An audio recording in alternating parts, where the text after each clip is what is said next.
Sem dúvida. Deixa eu pedir licença para você, para a gente chamar, está conosco também no Jornal Brasil Central, Sandro Rodrigues, ele que é superintendente de atenção integral à saúde da Secretaria Estadual de Saúde. Sandro, muito obrigado por aceitar o nosso convite. Boa tarde para você.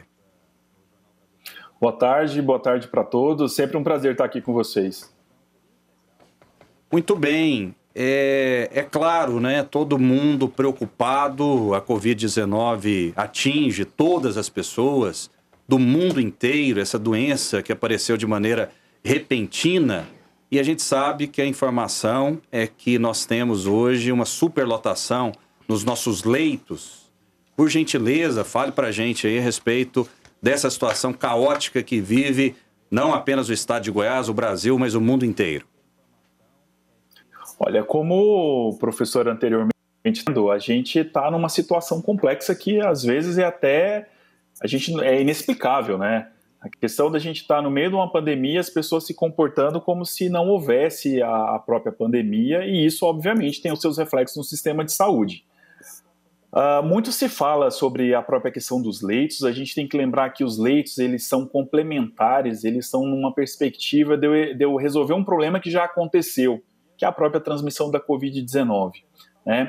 E pelo próprio comportamento da população, as várias aglomerações feitas aí durante esse tempo todo, essas taxas, obviamente, elas vão chegar num nível bastante complexo, num nível bastante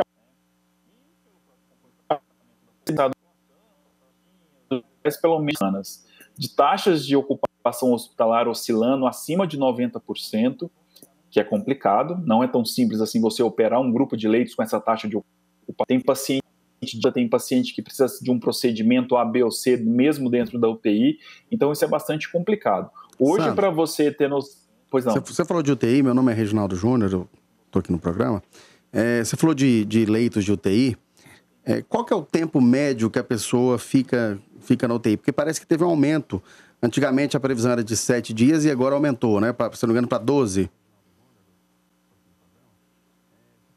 Conforme cada caso, né? Se for uma UTI, por exemplo, de trauma, o paciente fica mais tempo. Se for uma UTI cardiológica, ele gasta menos tempo. Mas aqui no estado de Goiás, em média, a gente tem tido um tempo de internação em UTI por volta de 10 a 11 dias. Então a gente tem que lembrar que quando eu vou para um leito de UTI, não é uma questão que eu vou ficar pouco tempo lá, eu vou ficar muito tempo. Obviamente que isso também reduz a própria disponibilidade do leito.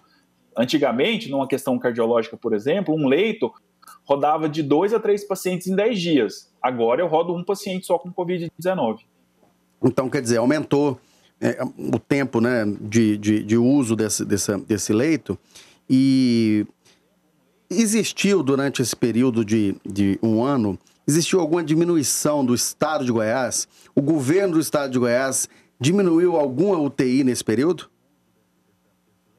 Não, a gente na verdade foi aumentar. A única questão que teve, que a gente tem que deixar claro, que foi especificamente do Hospital de Campanha de Águas Lindas, que era uma estrutura, né, modular específica para aquela função, que foi doada pelo governo federal e que cumpriu o seu papel ali naquele primeiro momento, uma situação que existia muita incerteza ainda, a gente estava começando a trabalhar com Covid-19, mas aquela estrutura. Mas de forma que aqueles leitos, e eram 40 leitos de UTI lá, eles já foram inseridos dentro da própria rede. Então, só o aumento que a gente fez, e isso te trazendo um dado bastante real, que a gente tem acompanhado aqui mesmo, o estado de Goiás, só do início até o meio de fevereiro, a gente aumentou mais 139 leitos de UTI.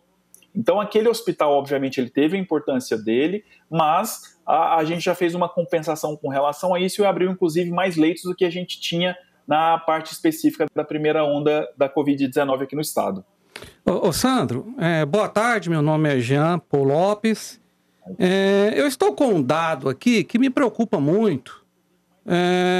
Uma notícia do dia 28/10, ou seja, 3, 4 meses atrás, vinculado no Jornal Popular, que diz o seguinte: país fecha 2 de cada 3 leitos de UTI criados na pandemia. Dos 14.843 leitos adultos, restam 5.233. Secretários da Saúde tentam segurá-los para cobrir déficit anterior. O que você tem a dizer sobre esse dado assustador, onde 2/3 praticamente dos leitos foram fechados ainda com a pandemia em andamento. Olha, o que a gente tem que lembrar? O leito ele existe porque existe uma demanda pelo leito. À medida que eu deixo de ter essa demanda, e principalmente por trabalhar, no caso específico, com recurso público, se o leito não está sendo daquele perfil de paciente, ou ele vai encerrar as atividades dele ali, ou ele vai ser direcionado para alguma outra patologia, para questão cardíaca, neurológica, enfim, vascular, alguma coisa dessa questão.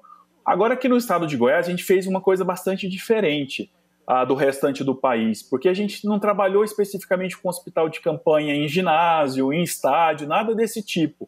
A gente antecipou um processo que já estava previsto para esse ano, que é o que é a questão da estadualização desses hospitais. Então a gente organizou hospitais já de alvenaria propriamente dito.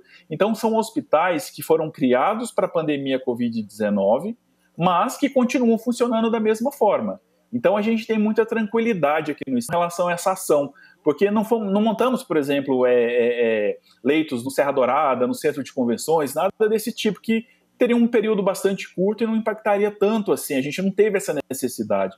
Então trabalhamos nos municípios do interior e com isso surgiram os próprios hospitais de Lusiânia, de Formosa, de Jataí, de Itumbiara, de São Luís de Montes Belos, e os que estão sendo organizados agora também, por exemplo, o do Centro-Norte goiano, que se localiza em Uruaçu.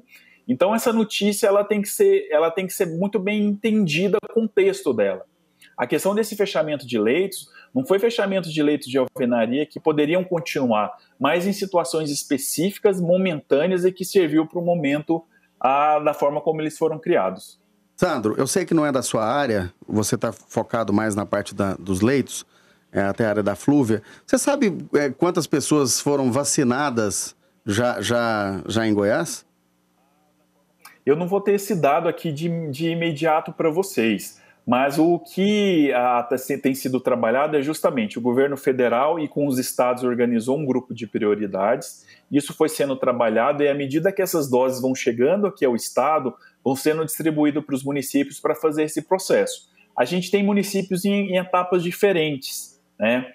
Tem município que já está vacinando idoso um pouco mais novo, assim, abaixo de 78 anos. Goiânia, por exemplo, hoje está fazendo 78 a 80 anos. 78 a 79 anos, na verdade. Então isso vai variando. Sandro, agora, aonde a pessoa pode ver, em qual site, eu até sugiro ao pessoal da TV Brasil Central e das rádios Brasil Central, para que possa estar divulgando na programação qual é a idade, mas em qual site que a pessoa sabe se a partir de hoje está vacinando, se está no Instagram, como é que a gente pode multiplicar essa informação, porque às vezes as pessoas não sabem qual que é o dia dela vacinar. Eu mesmo conheço uma pessoa que tem 70 anos de idade, que todo dia me pergunta, já chegou minha vez, onde que eu olho?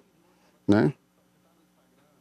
Sim, a questão é o seguinte, até puxando Estou tentando ao mesmo tempo aqui puxar o dado para vocês enquanto estou fazendo a entrevista, mas a questão é o seguinte, essa questão da vacinação específica ela é uma atribuição da Secretaria Municipal de Saúde. Então isso vai variando. Qual que é o conselho que eu tenho feito para todos os meus conhecidos e para as pessoas que me procuram também? Ficar atento hoje a grande comunicação é via as mídias, né? As mídias sociais, as redes sociais, enfim, com relação a cada prefeitura e como está se organizando esse processo também. Então, vai variando de município para município. Por exemplo, Anápolis começou a fazer vacinação de idosos antes porque conseguiu terminar a vacinação de profissional de saúde antecipadamente em relação a Goiânia. Então, isso vai variando de município para município e lembrar que a Secretaria Estadual de Saúde, o papel dela é fazer a distribuição de doses que chegam do Ministério da Saúde. Especificamente vacinação, aplicar vacina nas pessoas é atribuição dos municípios. Então, checar as contas de Instagram, enfim, de Facebook, as próprias páginas de internet de cada secretaria municipal para ter essa informação mais detalhada e mais atualizada. Muito bem, Sandro. Obrigado pela sua participação. Ele que é superintendente de atenção integral à saúde da Secretaria Estadual de Saúde. Muito obrigado. Você sempre muito bem-vindo com as suas informações, conversando com o público, conversando com o ouvinte, com o telespectador. A gente que agradece aqui, enquanto SESI, estamos sempre à disposição. Obrigado.